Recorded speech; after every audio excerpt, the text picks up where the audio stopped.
This is about the old tree. I knew enough about the Catskill Mountains to know that when the summer came they were covered with people. Although great-grandfather's farm was somewhat remote, still hikers and campers and hunters and fishermen were sure to wander across it. Therefore I wanted a house that could not be seen. People would want to take me back where I belonged if they found me. I looked at that tree. Somehow I knew it was a home, but I was not quite sure how it was a home. The limbs were high and not right for a tree house. I could build a bark extension around it, but that would look silly. Slowly I circled the great trunk. Halfway around the whole plan became perfectly obvious. To the west, between two of the flanges of the trees that spread out to be roots, was a cavity. The heart of the tree was rotting away. I scraped at it with my hands. Old, rotten, insect-ridden dust came tumbling out. I dug on and on, using my axe from time to time as my excitement grew. With much of the old rot out, I could crawl on the tree and sit cross-legged. Inside, I felt as cozy as a turtle in its shell. I chopped and chopped until I was hungry and exhausted. I was now in the hard, good wood, and chopping it was work. I was afraid December would come before I got a hole big enough to lie in, so I sat down to think. You know, those first days, I just never planned right. I had the beginnings of a home, but not a bite to eat, and I had worked so hard that I could hardly move forward to find that bite. Furthermore, it was discouraging to feed that body of mine. It was never satisfied, and gathering food for it took time and got it hungrier.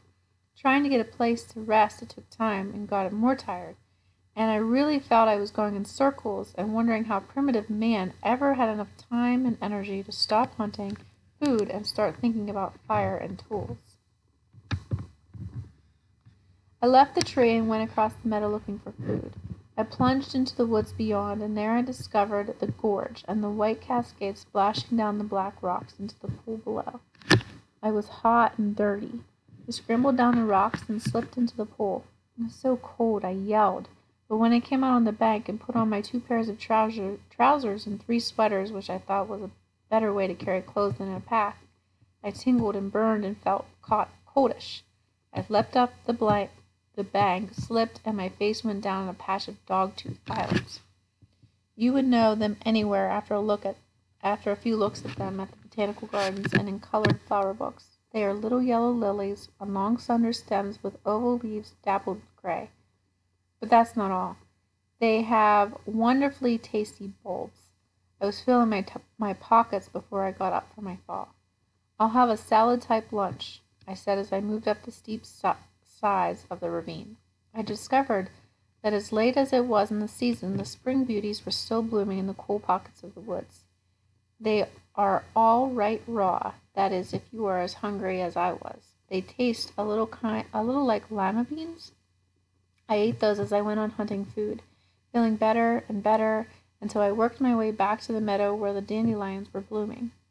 Funny I hadn't noticed them earlier. The greens are good, and so are their roots, a little strong and milky, but you get used to that. A crow flew into the aspen grove without saying a word.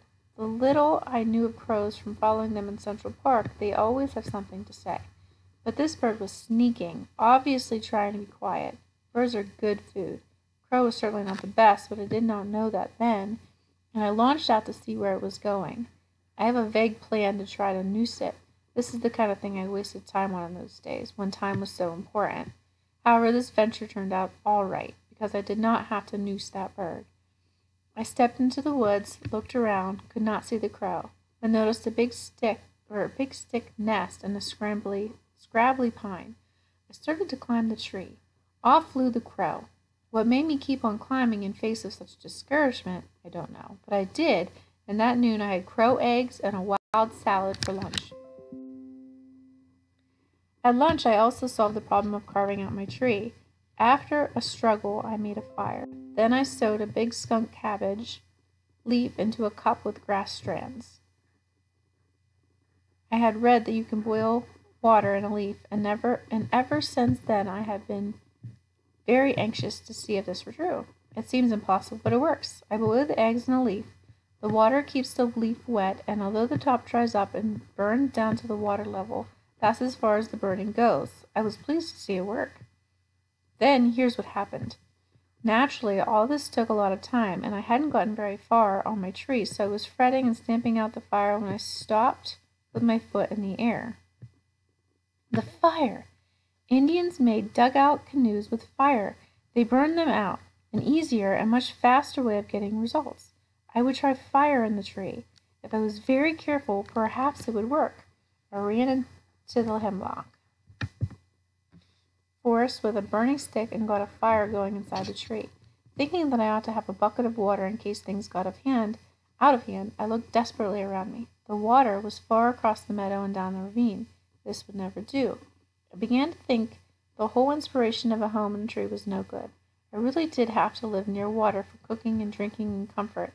I looked sadly at the magnificent hemlock and was about to put the fire out and desert it when I said something to myself. It must have come out of some book. Hemlocks usually grow around mountain streams and springs.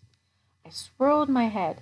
Nothing but boulders around me, but the air was damp. Somewhere, I said, and darted around the rocks, peering and looking and sniffing and going down into the pockets and dales.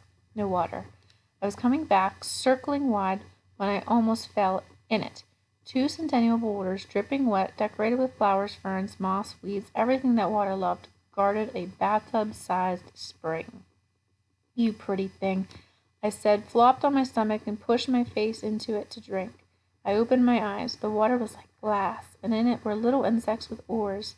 They rowed away from me. Beetles skittered like bullets on the surface, or carried a silver bubble of water with them to the bottom. Ah, then I saw a crayfish. I jumped up, overturned rocks, and found many crayfish. At first I hesitated to grab them because they can pinch. Gritted my teeth, thought about how much more it hurts to be hungry, came down upon them. I did get pinched, but I had my dinner, and that was the first time I had planned ahead. Any planning that I did in those early days was such a surprise to me, and so successful that I was delighted with even a small plan. I wrapped a crayfish in leaves, stuffed them in my pockets, and went back to the burning tree. Bucket of water, I thought. Bucket of water? Where was I going to get a bucket? How did I think, even if I found water, I could get it back to the tree? That's how satisfied I was in those days. I'd never lived without a bucket before. Scrub buckets, water buckets, so when a water problem came up, I just thought I could run to the kitchen and get a bucket. Dirt is as good as water, I said as I ran back to my tree. I can smother the fire with dirt. Days passed working, burning, cutting, gathering food, and each day I cut another notch on an aspen pole that I had stuck in the ground for a calendar.